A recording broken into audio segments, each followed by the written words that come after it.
City news తెలుగుకి స్వాగతం. ఈనాటి వార్తా విశేషాలు. ఆంధ్రప్రదేశ్ కు పెట్టుబడులను ఆకర్షించడమే లక్ష్యంగా ప్రభుత్వం కీలక నిర్ణయం తీసుకుంది. స్వర్ణాంధ్రప్రదేశ్ విజన్ 2047 కోసం ప్రభుత్వం ప్రత్యేక టాస్క్ ఫోర్స్ ఏర్పాటు చేయనుంది. మేధావులు, పరిశ్రమల ప్రముఖులు సభ్యులుగా ఈ ప్రత్యేక టాస్క్ ఫోర్స్ ఏర్పాటు చేయనున్నారు. ఈ టాస్క్ ఫోర్స్ కి Tata Sons chairman Natarajan Chandrasekhar co chairman గా ఉంటారు. శుక్రవారం Tata Sons chairman Natarajan Chandrasekaran AP CM Nara Chandrababu నాయుడుతో భేటీ అయ్యారు. రాష్ట్రంలో పారిశ్రామిక అభివృద్ధి, స్వర్ణాంధ్రప్రదేశ్ విజన్ 2047 రూపకల్పన అంశాలపై సమావేశంలో చర్చించడం జరిగింది.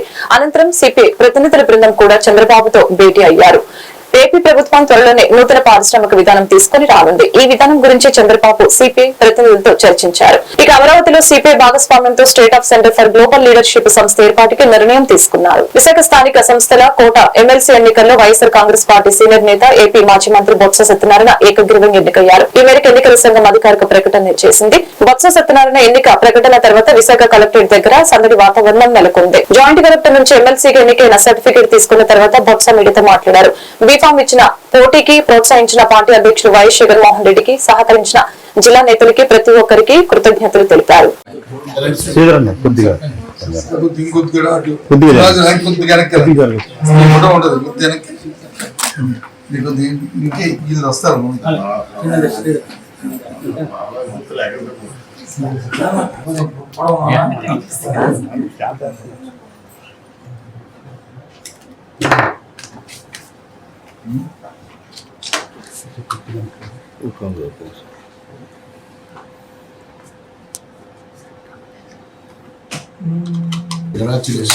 సార్ కొద్దిగా అనుకున్నాను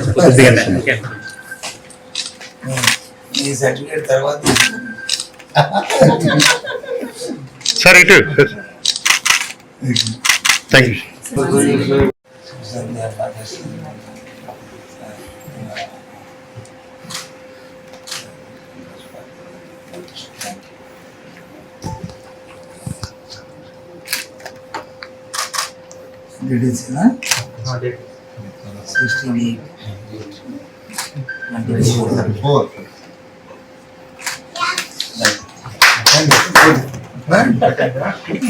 next meeting.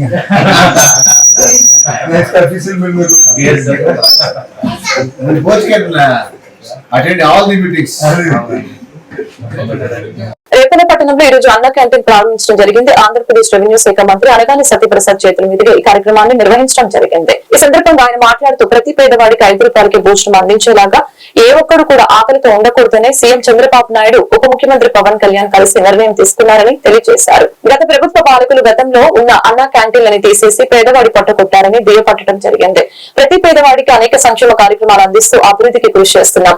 మరియు అన్న క్యాంటీన్లని మండలాల వారీగా ప్రతి మండలంలో ఏర్పాటు చేయడానికి కృషి చేస్తామని తెలియజేశారు. రేపల్ల పట్టణం మరియు అమరావతి కూడా అభివృద్ధి చేయడానికి కృషి చేస్తామని హామీ ఇచ్చారు.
పేదవాడికి అన్నం పెట్టేటువంటి అన్న క్యాంటీన్ దురుద్దేశంతో గత పాలకులు ఈ యొక్క వైసీపీ పాలకులు వాటిని ఊహించి పేదవాడికి అన్నం లేకుండా ఆకలితో అలవడించే విధంగా చేశారు. కానీ ఇప్పుడు గౌరవ ముఖ్యమంత్రి గారు ప్రమాణ స్వీకారం చేసిన తర్వాత ఆఫీస్కి వెళ్ళిన మొట్టమొదటి రోజునే 5 ఫైళ్లను సంతకం పెట్టడం జరిగింది. మొదటిది యువతకి బంగారు భవిష్యత్తు ఇచ్చే విధంగా 16,347 ఉద్యోగాలు కల్పించారు. రెండోది ఏదైతే గత పరిపాలకులు జగన్మోహన్ రెడ్డి ఈ రాష్ట్రంలో చేసినటువంటి భూ అరాచకాలు అవన్నీ కూడా ఎందుకంటే ల్యాండ్ టైటిలింగ్ యాక్ట్ అని పెట్టి పేద ప్రజల యొక్క హక్కుల్ని హరించే విధంగా వారి భూములు లాక్కునే విధంగా ఏదైతే ల్యాండ్ టైటిలింగ్ యాక్ట్ ఇచ్చారో దాన్ని రిపీలింగ్ చేస్తూ దాని సంతకం పెట్టడం జరిగింది. దాన్ని ఈ యొక్క అసెంబ్లీ సెషన్ లో తొలుత ఫస్ట్ పెట్టడం, దాన్ని అమెండ్మెంట్ రిపీల్ చేయడం అందరికీ తెలిసింది. అలాగే ప్రతి ఒక్క పేదవాడి కడుపు నింపాలి అని చెప్పే లక్ష్యంతో ఏదైతే చెప్పారో, ఎందుకంటే తెలుగుదేశం పార్టీ పుట్టిందే ప్రతి వాడికి కూడా తినడానికి తిండి, ఉండటానికి ఇల్లు, కట్టుకోవడానికి బట్ట ఉండాలని లక్ష్యంతో పుట్టింది. కాబట్టి భోజనం విషయంలో ఒక అద్భుతమైన కార్యక్రమం చేయాలని లక్ష్యంతో ఈ ఆగస్టు 15న ఈ యొక్క మంచి కార్యక్రమాన్ని రికార్డు చేశారు. 6వ సంతకం పెట్టారు. 4వది పెన్షన్.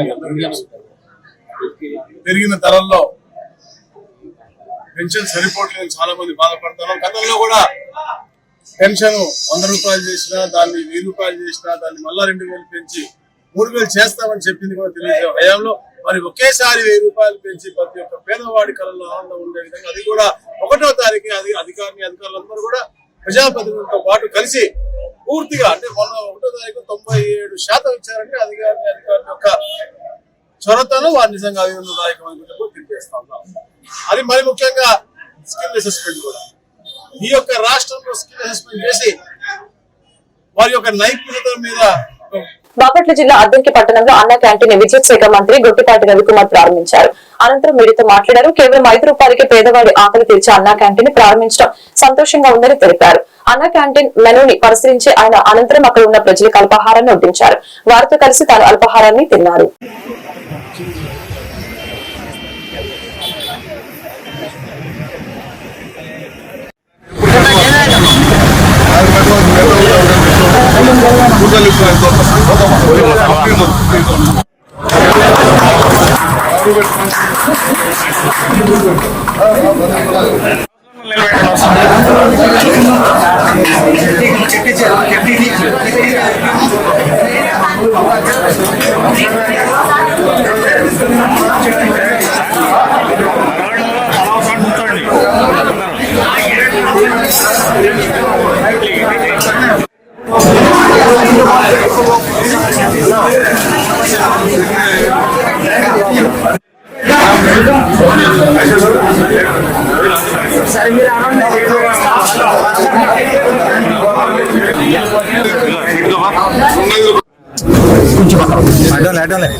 ఇవాళ అద్దంకిలో అన్నా క్యాంటీన్ ప్రారంభించడం పడింది.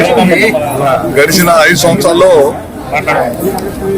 అన్నా క్యాంటీన్ రద్దు చేయడం జరిగింది అనమాట. గతంలో మన ప్రభుత్వం, తెలుగుదేశం ప్రభుత్వంలో అన్నా క్యాంటీన్ ద్వారా రోజుకి 500 మందికి మధ్యాహ్నం భోజనం కానీ, పొద్దున టిఫిన్ కానీ, మళ్ళీ సాయంత్రం భోజనం పెట్టి చాలా మంది పేదలకి ఆకలి తీర్చే కార్యక్రమం పెట్టాం. ఇవాళ మళ్ళీ ఈ ప్రభుత్వం అధికారంలోకి వచ్చిన తర్వాత ఇచ్చిన మాట ప్రకారం గతంలో మన ఎలక్షన్ అప్పుడు తిరిగేటప్పుడు కూడా చాలా మంది అడిగారు మనం, ఏమంటే మన గవర్నమెంట్ వస్తే అన్నా క్యాంటీన్ ఓపెన్ చేస్తారని. తప్పకుండా చేస్తామని చెప్పాం. ఇవాళ అన్నా క్యాంటీన్ ఓపెన్ చేయడం చాలా ఆనందంగా ఉంది. అదే కాకుండా ఈ ప్రభుత్వం అధికారంలోకి వచ్చిన దగ్గర నుంచి 60 రోజులు దాటింది.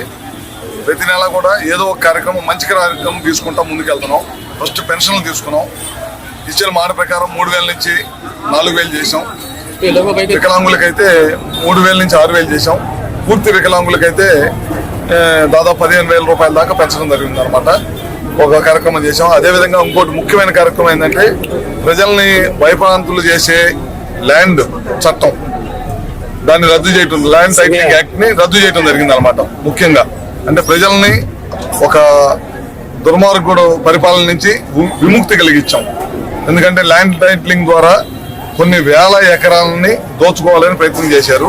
వాటిని విముక్తి కలిగించడం జరిగిందనమాట.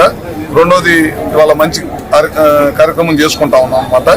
ఇచ్చిన మాట ప్రకారం ఏదైతే మనం బాపట్ల జిల్లా చీరాలలో స్వాతంత్ర సమర యోధులు సర్దార్ గౌతుల చిన్న వర్ధంతిని పురస్కరించుకుని ఆయన విగ్రహానికి పూలమాలలు వేసి నివాళులర్పించారు శాసనసభ్యులు ఎంఎం కొండయ్య. ఈ సందర్భంగా ఆయన మాట్లాడారు. సర్దార్ గౌతుల చిన్న పివి నరసింహారావు అటల్ బిహారీ వాజ్పేయికి బాగా సన్నిహితుడు. స్వాతంత్ర ఉద్యమంలో కూడా పాల్గొన్న గొప్ప వ్యక్తి. ఆయన కుమారుడు గౌతు శ్యామ్ సుందర్ శివాజీ 5 సార్లు శాసనసభ్యులుగా గెలిచారని తెలియజేశారు. గౌతులచ్చన్న చేసిన సేవలు మరవలేనివని అన్నారు. సర్దార్ గౌతులచ్చన్న చేసిన సేవలు చాలా ఉన్నాయి, కానీ సమయం చాలదు. ఆయన వర్ధంతి రోజే దేశ మాజీ ప్రధాని అటల్ బిహారీ వాజ్పేయి వర్ధంతి వారికి కూడా నివాళులర్పిస్తున్నట్లు తెలిపారు. కార్యక్రమంలో కౌన్సిలర్ సురగాని లక్ష్మీకుమారి, నరసింహారావు, తెలుగుదేశం, జనసేన, బీజేపీ నాయకులు, కార్యకర్తలు, అభిమానులు పాల్గొన్నారు.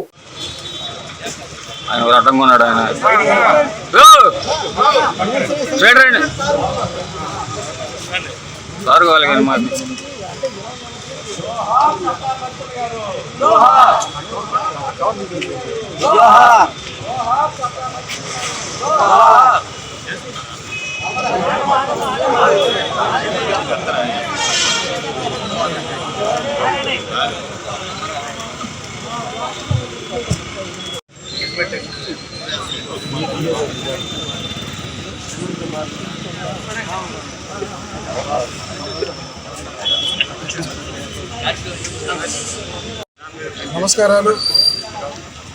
శ్రీ సర్దార్ గౌతులచ్చన్న గారు 2009 ఆగస్టు 16వ తారీఖున శ్రీకాకుళం జిల్లాలో జన్మించారు. అది మనందరూ తెలిసిన విషయం. అలాగే వీరు స్వాతంత్ర సమరయోధులతో పాటు వారు కూడా ఆనాడు స్వాతంత్రం కోసం కష్టపడ్డారు. అలాగే ఆయన అటల్ బిహారీ వాజ్పేయి గారు లాంటి వాళ్ళకు కూడా మంచి సన్నిహితులు. అలాగే పివి నరసింహారావు గారు కూడా బాగా దగ్గరగా ఉన్నారు. ఈ రాష్ట్రంలో కంబైన్డ్ ఆంధ్రప్రదేశ్లో సర్దార్ గౌతులచ్చన్న తెలియని వాళ్ళు లేరు. మీకు తెలిసి వాళ్ళ అబ్బాయి గౌతు శ్యామ్ సుందర్ శివాజీ 4 సార్లు 5 సార్లు ఎమ్మెల్యే అయ్యారు. ఆ తర్వాత ఈరోజు వాళ్ళ మనవరాలు శిరీష ఈరోజు ఎమ్మెల్యేగా ఉంది. సో బలహీన వర్గాలకి ఒక ఆశాజ్యోతి, అనేక మందికి మానసికంగా ధైర్యవంతులు చేయడానికి ఇలాంటి వ్యక్తులు, త్యాగమూర్తులు చాలామంది బలహీన వర్గాలు పుట్టడం కూడా గొప్ప విశేషంగా భావిస్తారు. 6వ వర్ధంతి వారికి కూడా ఈ సందర్భంగా భారతదేశంలో ప్రధానమంత్రుల్లో ఉన్న వాళ్ళందరికంటే కూడా చాలా గొప్ప వ్యక్తి. వారు కూడా ఇవాళ 6వ వర్ధంతి. వారికి కూడా మరి మన 3 పార్టీల తరపు నుంచి, ప్రజా సంఘాల తరపు నుంచి, అన్ని కుల సంఘాల నుంచి కూడా వారి ఆత్మ కూడా శాంతి జరగాలని చెప్పేసి ఈ సందర్భంగా కోరుకుంటున్నాను. ఈ వార్తలు ఇంతటితో సమాప్తం. మరొక బులెటిన్ మళ్ళీ కలుద్దాం. నమస్కారం.